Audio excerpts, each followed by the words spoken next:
Bonjour, je m'appelle Ashley et nous sommes en direct du studio de BIA Media. Nous avons une entrevue très spéciale aujourd'hui avec Monsieur King H 509, le King du Trap Compas.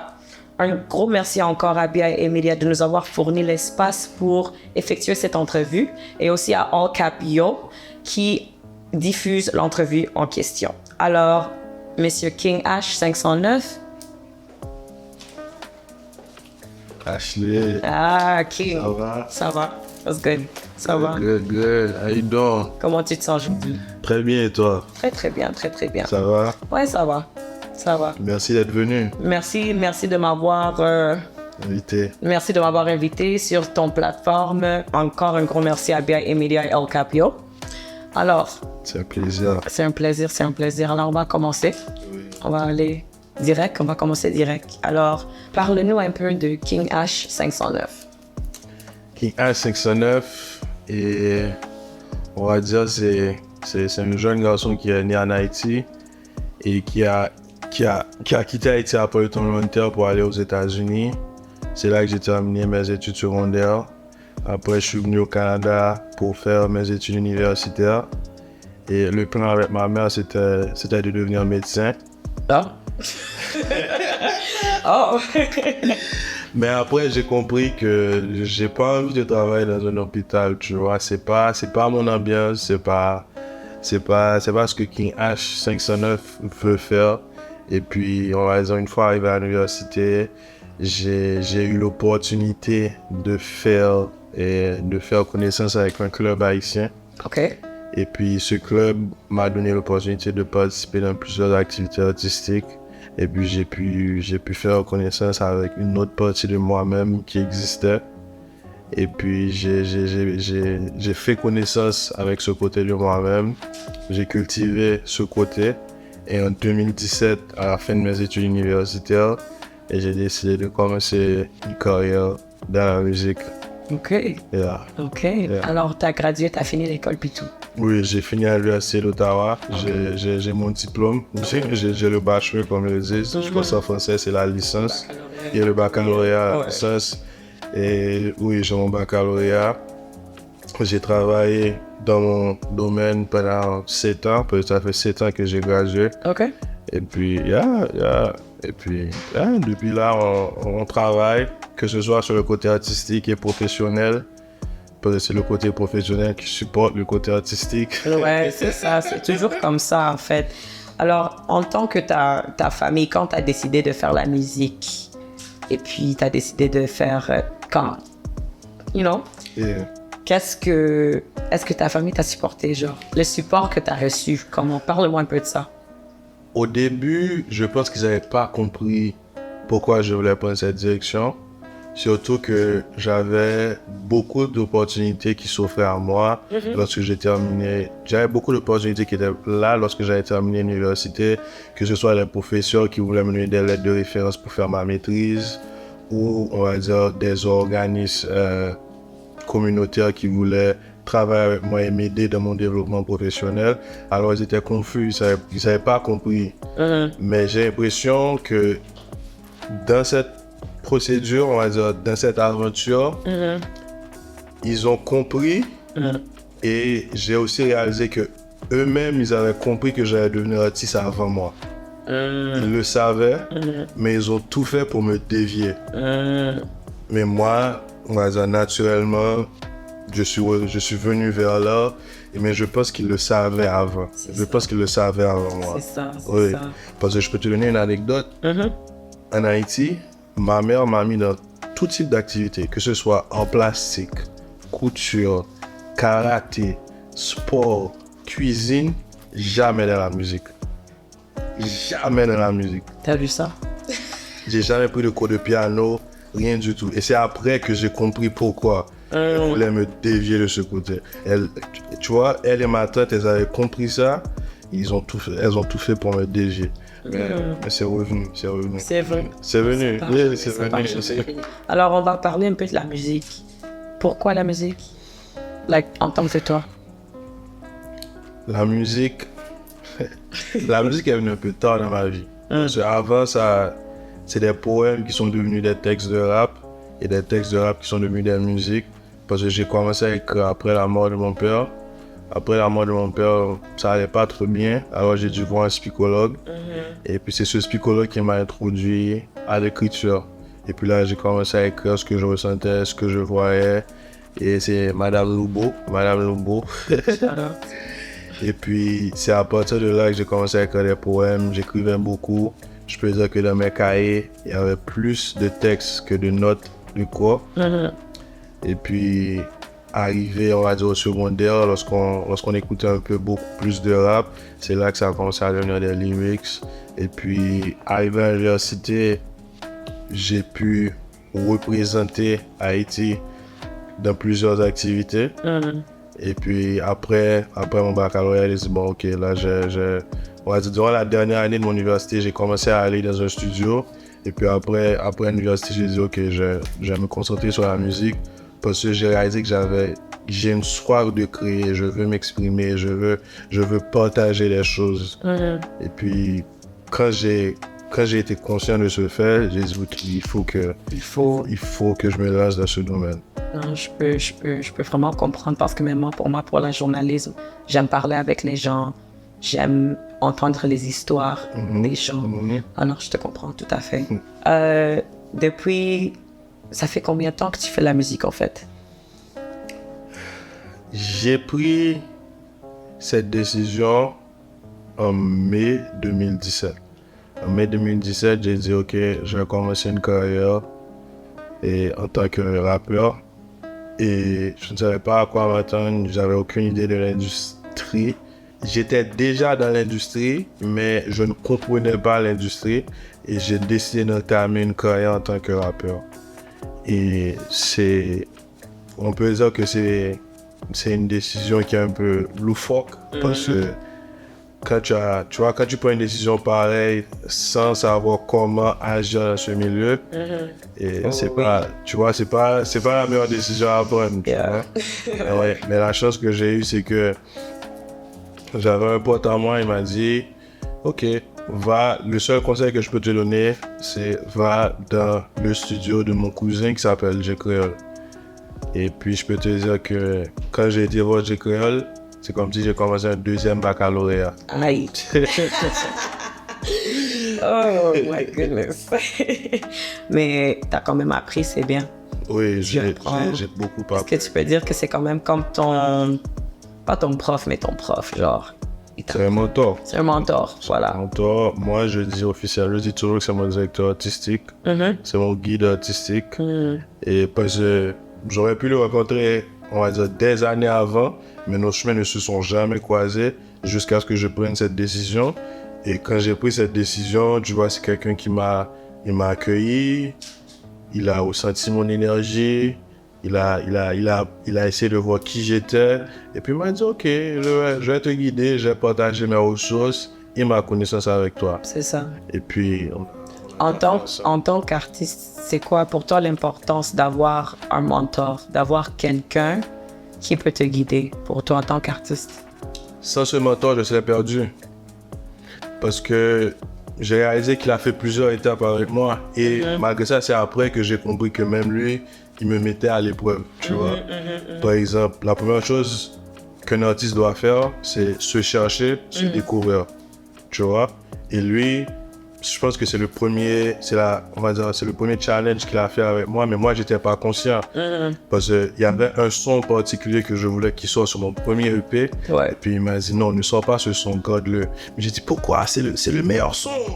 Il m'a dit, oui, c'est le meilleur son, mais garde-le. On a sorti un EP afro et hip-hop. Et ce son, c'était un trap compas. On a sorti ce trap compas peut-être 9 mois après. Et depuis que j'ai sorti ce trap compas, on va dire, j'ai compris mon côté artistique, j'ai compris mes forces, j'ai vu. C'est à partir de cette musique que j'ai compris quelle direction que je dois prendre ou avancer.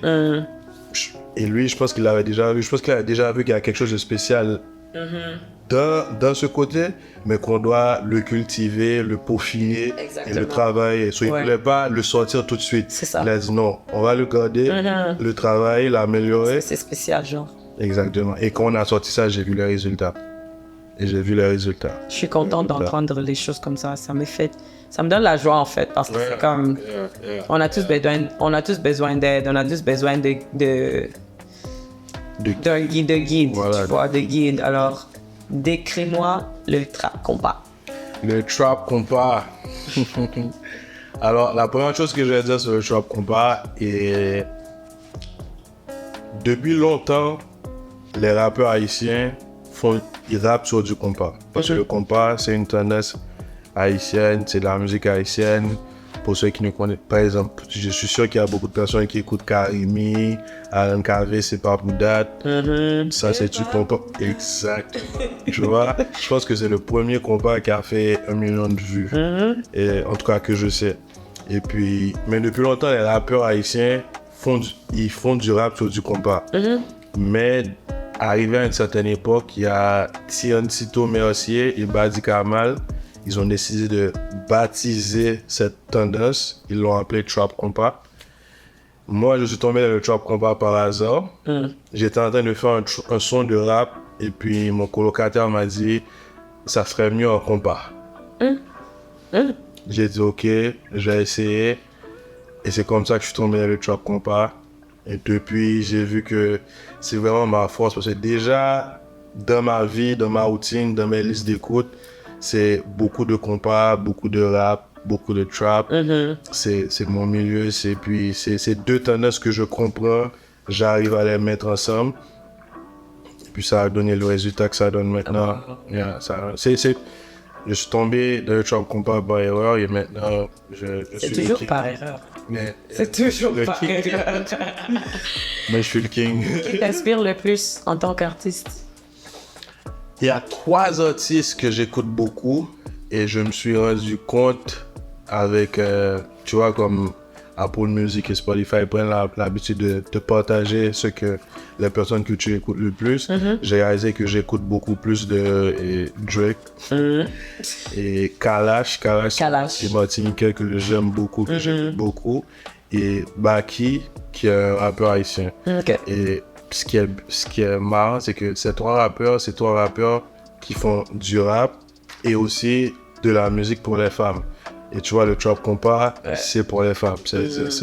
C'est mon identité, tu vois. Voilà. Oui, Exactement. OK. Alors, est-ce que tu es né en Haïti? Oui. Tu as grandi ici, à Ottawa? J'ai grandi en Haïti jusqu'à 16 ans. Ensuite, j'ai été aux États-Unis jusqu'à mes 17 ans et demi. Ensuite, Philadelphie. OK. J'ai été à la même école que Will Smith. Cool. C'est cool ça. Ouais. Alors, qu'est-ce que tu penses comment tu te sens du support que tu as reçu de la ville d'Ottawa? En tout cas, je veux savoir honnêtement. Qu'est-ce que tu en penses de la communauté artistique? À Ottawa? Ouais. C'est une bonne question. Mais avant tout, ce que j'ai appris avec mon mentor, que je dois mettre vers l'avant, et on va rien te donner. Tu dois tout prendre. C'est-à-dire, même les membres de ta famille, tu vas devoir les convaincre pour te supporter. Ah oui. Tu vois ce que je veux dire? Ah oui. Et Ottawa, tu dois travailler pour ton support. C'est-à-dire, ce que j'ai réalisé, c'est que ils veulent, si tu travailles pas, si tu le mérites pas, ils vont pas te le donner. Ils vont pas te donner l'approbation, ils vont pas te donner le support. Et jusqu'à ce qu'ils trouvent que, tu vois, que tu charbonnes, que tu es dedans pendant des années.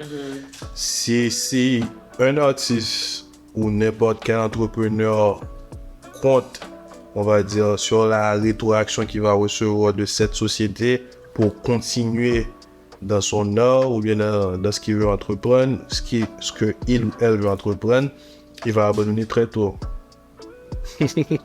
Ouais, je t'entends là. Ça, c'est très, très vrai. Je peux vraiment comprendre, je peux vraiment comme... Je suis complètement du même avis avec toi à propos de ça. Parce que je ressens la même chose en fait. Oui. Il faut vraiment charbonner, il faut montrer que tu fais des choses vraiment pour que les gens le supportent. Mais est-ce que ça te dérange? Non, parce que qui me supporte ou pas, je vais continuer. Parce que il n'y a pas juste Ottawa dans la vie, tu vois. Il y a plus de 200 pays sur la planète. So, moi, ce que ça peut être au Sénégal, en Côte d'Ivoire, n'importe où, on va aller faire ce qu'on doit faire et puis on revient à Ottawa. Tu vois, on revient avec la famille. Il n'y a pas qu'Ottawa dans... Et puis, that's it. Voilà, et puis d'ailleurs, il y a un dicton qui dit nul ne devient prophète de son pays. Tu vois, ça veut dire... Wow, ouais. Si ça pète ailleurs, c'est encore mieux. Ça pète ailleurs, c'est encore mieux, C'est hein. encore mieux. Wow. Ouais. Et ensuite, ils vont supporter. Ouais, c'est ça. C'est ça, à la fin de la journée. OK. Quelle est la collaboration de tes rêves? Au moment où tu poses la question, je vais dire Kalash et Joey doit te filer. Je savais que tu allais dire Joey doit te filer. Je sais pas pourquoi, mais je savais que tu allais dire ça.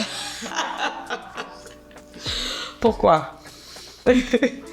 Kalash, déjà, tu vois, parce que je trouve que musicalement, il y a une similarité entre lui et moi, parce qu'on est polyvalent, c'est pas juste le rap, tu vois, on peut faire ce côté lyrical et la musique qui fait réfléchir, et on peut faire la musique qui fait danser, et on peut faire la musique juste pour les femmes aussi. Je trouve qu'on a cette similarité, et Joey doit te filer, en ce moment, et depuis quelques années, il joue un rôle d'ambassadeur pour le compas. Tu vois, le compas a une certaine reconnaissance présentement. Je trouve que c'est à cause de Joey doit te filer.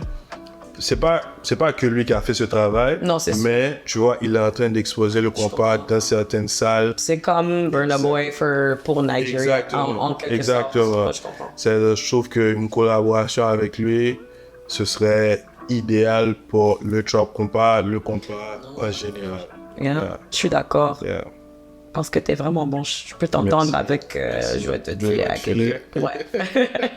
Alors, quelle est comme ma prochaine question, c'est un peu personnel, mais comme qu'est-ce qui t'énerve le plus dans l'industrie musicale ou dans l'industrie de l'art en fait? C'est quoi la chose qui te donne comme la flemme? Tout ce qui est là. Ouais. Et je suis dans une période dépressive. Parce qu'il y a des... Je vis beaucoup de beaux moments, mais il y a des moments qui sont quand même... qui sont difficiles à surmonter. Parce que être artiste, c'est beaucoup d'investissements, que ce soit économiquement, que ce soit en termes de temps, que ce soit spirituellement, que ce soit physiquement. Et puis, ça coûte cher d'être artiste. Ça coûte cher d'être artiste.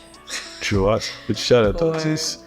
Et parfois, il y a des moments très bas, il y a des moments bas, par exemple, où tu te demandes est-ce que c'est la direction qu'il faut prendre. Mais Dieu merci, j'ai un mentor qui peut sentir ces moments de faiblesse sans que j'ai à dire ça. Et puis il me donne un appel et puis on parle genre pour 1 heure, 2 heures. Ensuite je me remets au boulot, tu vois. Et puis parfois même ce que j'ai réalisé aussi, c'est qu'il y a certaines personnes autour de moi qui sont motivées par rapport à ce que je fais. Par exemple, j'ai un ami qui ça fait... Depuis Covid, il a commencé à s'entraîner, puis il est à fond dedans. Et puis il m'a dit, oui, c'est toi ma motivation. J'ai dit, mais frère, tu lèves, en une journée, tu lèves plus que je soulève en une année. C'est ça. Je suis ta motivation. Il m'a dit, oui, mais c'est ta consistance. Ça, j'avais pas compris. Je vois, il y a des gens autour de moi qui sont motivés par rapport à ce que je fais. Et puis j'ai réalisé que même ma famille, ils avaient un surnom pour moi dans le passé, mais présentement, ils m'appellent pour un nom d'artiste. C'est-à-dire, même eux, j'ai réussi à les convaincre.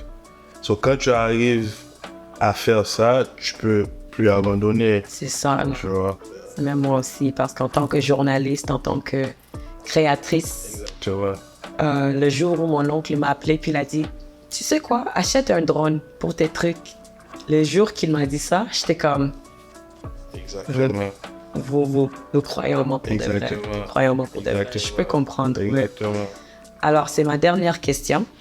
Quel conseil est-ce que tu as pour les gens qui veulent devenir artistes, qui veulent devenir créateurs, créatrices, n'importe quoi? On va rien vous donner.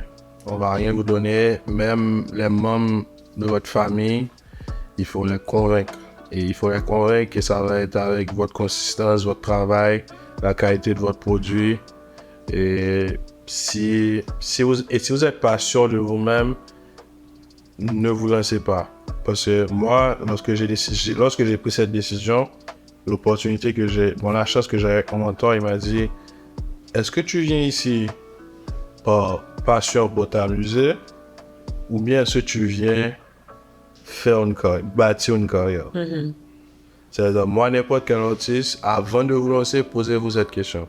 Est-ce que c'est juste une passion, quelque chose que vous voulez faire dans votre temps libre, ou est-ce que vous voulez faire une carrière?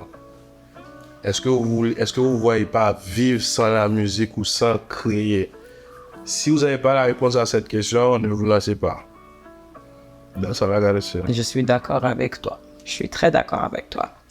Alors, merci beaucoup. C'est la fin de notre entrevue avec Monsieur King H509. Merci beaucoup à BIA Media et merci beaucoup à All Capio. King H!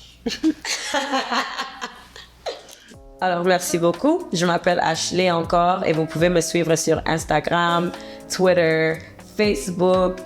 I am Ashley. King H509 partout, Facebook, Twitter, YouTube, TikTok, le site web kingh509.com. Partout. King H!